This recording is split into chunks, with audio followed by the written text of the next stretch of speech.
Limogeage en République centrafricaine des ministres de la Défense et de la Sécurité publique lors d'un remaniement gouvernemental.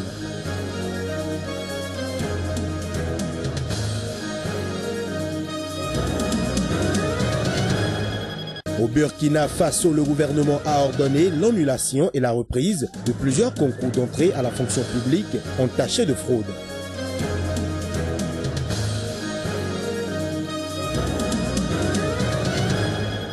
La Guinée se verra consacrer 174 millions d'euros par la France afin de renforcer son système de santé après l'épidémie du virus Ebola.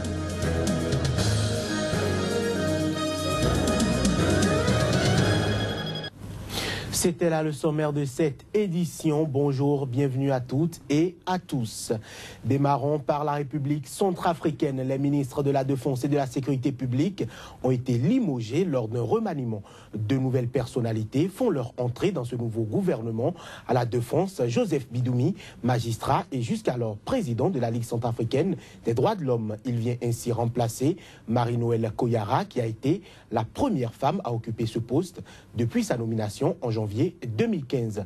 Quant au portefeuille de la sécurité publique, il vient à un général de gendarmerie, Chrysostome Sambia, ancien directeur général de ce corps sous l'ex-président François Bozizé de 2003 à 2013. Son prédécesseur, Dominique Saïd Pangidji, magistrat, devient ministre de la Justice et conserve son poste de porte-parole du gouvernement. Ce remaniement intervient après de vives interpellations par des membres du Conseil national de transition à l'encontre du Premier ministre Mahamat Kamoun lors d'une séance ouverte la semaine dernière après les violences qui ont secoué la capitale en septembre.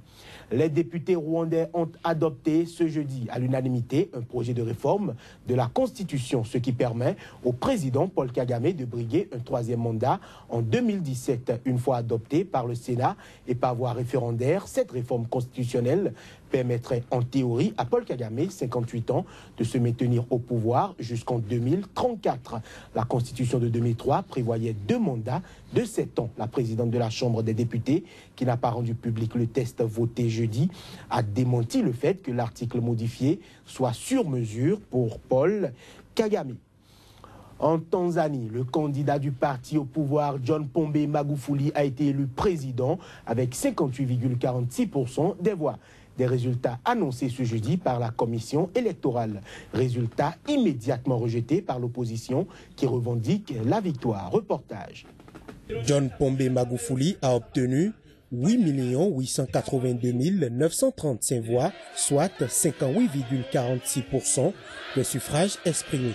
Il devance nettement son principal rival, Edouard Boassa, membre du Tchadema, le premier parti d'opposition qui recueille 6 072 848 voix, soit 39,97%.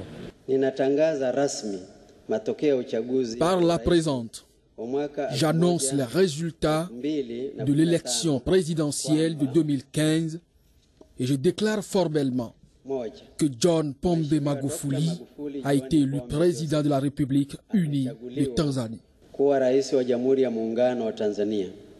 Mais Lowassa, qui avait fait défection du parti au pouvoir en juillet pour rejoindre le Tchadema, a refusé d'accepter ces résultats et revendiqué la victoire, accusant l'ANEC d'avoir falsifié les chiffres. John Magufuli, ministre des Travaux publics dans le précédent gouvernement, qui fêtait son 56e anniversaire ce jeudi, succède à l'actuel chef de l'État, Jakaya Kikwete. Conformément à la Constitution, celui-ci ne s'est pas présenté à l'issue de son second mandat. Ce choix contraste avec celui de plusieurs de ses pairs sur le continent qui tentent de modifier la loi fondamentale de leur pays pour se maintenir au pouvoir. L'élection de Magufuli permet néanmoins au CCM de perpétuer sa mainmise sur le pouvoir alors qu'il paraissait affaibli par des dissensions internes et des scandales de corruption. Le parti est également assuré d'obtenir la majorité absolue au Parlement. Magufuli a mené une campagne axée sur la lutte contre la corruption et a tenté de se distancer du bilan de son propre parti. De nombreux défis l'attendent, dont celui de maintenir la croissance de 7% sur les 2 dernières années selon la Banque mondiale et de diversifier une économie encore largement axée sur le secteur agricole, lequel emploie 75% de la main-d'œuvre et représente 25% du PIB. Au Burkina Faso, le gouvernement a ordonné l'annulation et la reprise de plusieurs concours d'entrée à la fonction publique entachés de fraude ayant occasionné la condamnation d'une vingtaine de personnes à la prison ferme. Le gouvernement a ordonné la publication des résultats des autres concours et la poursuite des investigations pour déterminer les implications liées aux fraudes selon le compte-rendu du Conseil des ministres. Les cerveaux de cette fraude sont deux responsables d'un cabinet privé chargé de la conception des sujets des concours et une structure de préparation et de formation de candidats au concours. Selon les juges, ils ont organisé la vente de corrigés des épreuves à des candidats ou à leurs parents.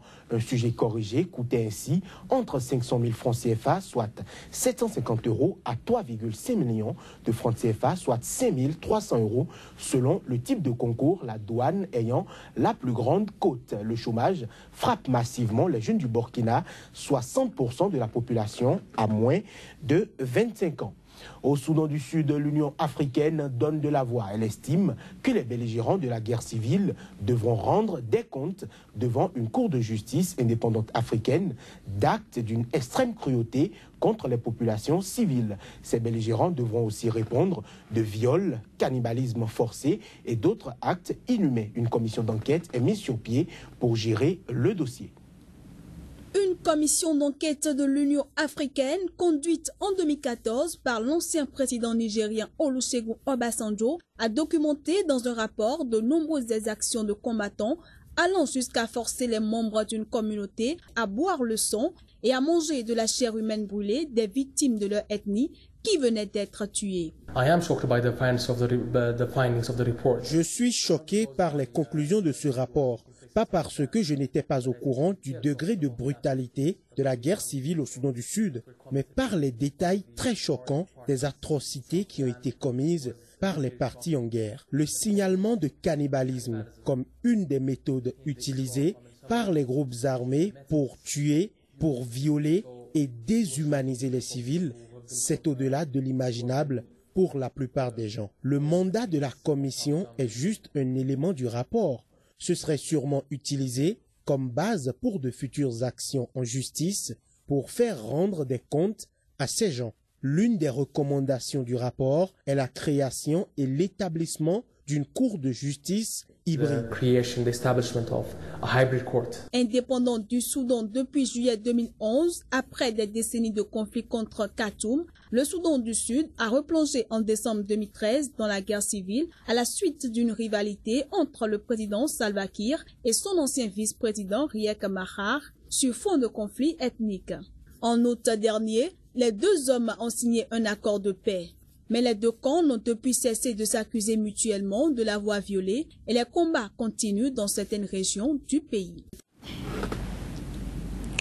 Mesdames, Messieurs, cette édition se poursuit. La Guinée se verra consacrer 174 millions d'euros par la France en guise d'aide, notamment au renforcement du système de santé après l'épidémie du virus Ebola en Afrique de l'Ouest. C'est du moins ce qu'a annoncé la secrétaire d'État chargée du développement et de la francophonie, Brigitte Girardin. Cette annonce a été faite au cours d'une conférence Ebola, retour d'expérience à Paris, qui rassemblait de nombreux protagonistes ayant pris part à la lutte contre cette épidémie sans précédent. Notons que la Guinée, la Sierra Leone et le Libéria, des pays d'Afrique de l'Ouest limitrophes, ont été les plus affectés par l'épidémie apparue fin décembre 2013 dans le sud de la Guinée. Le virus a fait quelques 13 000 morts sur plus de 28 400 cas recensés à 99% dans ces trois pays, selon l'Organisation mondiale de la santé. Et puis la 21e conférence des partis sur les changements climatiques COP21 va se tenir à Paris en décembre prochain. La jeunesse francophone ne sera pas en marge des décisions qui seront issues de cette rencontre internationale. Elle y prendra part avec un projet international de propositions sur l'eau et la sécurité alimentaire, le tout dans un document appelé le Livre blanc. La jeunesse togolaise a déjà apprêté son livre blanc qu'elle a présenté à la presse au cours de cette semaine. Suivons le reportage de Ferdinand Gadé. Le livre blanc national, c'est le titre du document que le Parlement national de la jeunesse pour l'eau du Togo a présenté à la presse mardi dernier au siège de la délégation de l'Union européenne à Lomé. Très succinctement, je dirais que ce document contient en fait les propositions et recommandations de la jeunesse togolaise sur les questions de l'eau de la sécurité alimentaire et aussi les impacts des changements climatiques sur ces deux secteurs-là. Initié par l'Office francophone du Québec pour la jeunesse et le Global Water Partnership, ces propositions de la jeunesse togolaise et celles des 10 autres pays francophones doivent contribuer à l'élaboration d'un projet international intitulé COP21, la jeunesse francophone pour l'eau. La finalité, c'est qu'à l'accueil de Paris, la conférence des jeunes sur le climat qui va se tenir en prélude à la COP, que les différents points focaux des 11 pays impliqués sur ces projets puissent, à partir de leurs documents nationaux, élaborer un document international, le livre blanc, que nous appelons le livre blanc. Donc ce livre blanc sera rédigé lors de l'accueil, pendant l'accueil, et maintenant diffusé lors de la COP auprès des décideurs. Le livre blanc international devra donc impliquer la jeunesse francophone dans le développement durable face au changement climatique sur les questions liées à l'eau et à la sécurité alimentaire. La 21e conférence des parties sur les changements climatiques, COP21, se tient à Paris en décembre prochain. Voilà, mesdames, messieurs, l'essentiel de l'actualité paru dans les colonnes des Canards. On revient juste après ceci. L'actualité parue dans les colonnes des Canards, c'est avec vous, Kodjovia Metonou. Bonjour. Bonjour, Joël Estoano. Voilà, donc les appels à candidature se multiplient au Bénin pour la présidentielle de 2016 et dans le même temps, les institutions du pays tournent à plein régime.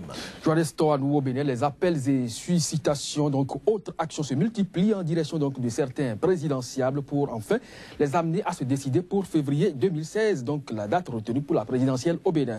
Ceci donc amène le confrère de la matinée, par exemple, à ce titre. Face aux multiples appels et sollicitations, Adjavon Sébastien Germain doit réagir. Mais le quotidien voit aussi qu'au sommet de l'État au Bénin, donc tout ne se passe pas très bien et donc il revient en titre sur les actions de Yahi Boni qui compromettent le prochain président de la République. Le quotidien Jakpata s'intéresse à l'Assemblée nationale et note un premier test réussi pour le président maître Adrien Humbedi à l'ouverture de la deuxième session de l'Assemblée nationale. 56 députés étaient donc présents pour honorer la cérémonie. Le climat des affaires au Bénin se porte bien selon la Banque mondiale. L'information est relayée par le pays émergent suite donc au dernier rapport de Dui Business 2016. Toujours avec le Canard, 6e Assemblée générale de l'Union des communes du Zou. Le maire Luc Setonji Atropo réélu pour un nouveau mandat de 5 ans. Comme quoi, on ne change pas l'équipe qui gagne, conclut le journal. Kodjovia Metonou, en République démocratique du Congo, les nouvelles provinces ont désormais leurs commissaires spéciaux. Vous avez raison, Joannes Touanou, puisque Joseph Kabila écrit le potentiel, examine avec les chefs des institutions les grands problèmes qui conditionnent la marche du pays. Entre autres problèmes, le blocage des nouvelles provinces du fait de la non-nomination de leurs responsables. Mais désormais, c'est chose faite. La prospérité nouvelle province, les commissaires sont là, s'exclame le journal. Le forum des As les présente et aussi avec leurs adjoints en même temps est écrit à cet effet, nouvelle province. Voici les commissaires spéciaux et leurs adjoints. En Centrafrique, le kilomètre 5 a encore été théâtre de violence la nuit d'hier à ce matin. La violence revient de plus belle donc ces derniers mois en République centrafricaine pour la journée d'hier seulement. Ceci fait suite donc à la mort de 2 personnes. Jeune Afrique constate que les violences sont intervenues après la mort de 2 jeunes musulmans. Centrafrique Presse rapporte que dans la foulée, dans la foulée de ces violences, il faut noter que la Croix-Rouge a été donc attaquée dans la capitale centrafricaine et puis Afrique.com conclut qu'à Bangui, 3 personnes ont été lynchées à mort. Kodjovia Metonou, le Burkina Faso, pour finir, la révolution vient d'avoir 1 an ce jour. Elle qui aura accouché la transition qui n'a pas satisfait tout le monde. Sur l'histoire au Burkina, effectivement, on fête l'an 1 de la révolution qui a fait partie donc le régime de Blaise Compaoré. À la une de Faso Net, Benewine Stanislas Sankara exprime sa désolation. L'homme dit avoir attendu beaucoup de la transition transition un an après. Mais la transition, c'est bientôt du passé. Suivant le titre de Jeune Afrique, dans un mois, eh bien, les Burkinabés vont tourner donc la page de la transition. Awaga.com confirme l'information avec la publication du relevé du Conseil des ministres. Entre autres décisions, le 8 novembre débute la campagne électorale pour la présidentielle dans ce pays, prévue pour le 29 novembre. Merci beaucoup, Kodjouvia Metonou, pour cette revue extrêmement riche. C'est moi. Ce sera donc tout pour l'essentiel de l'actualité. Merci de nous avoir suivis. Restez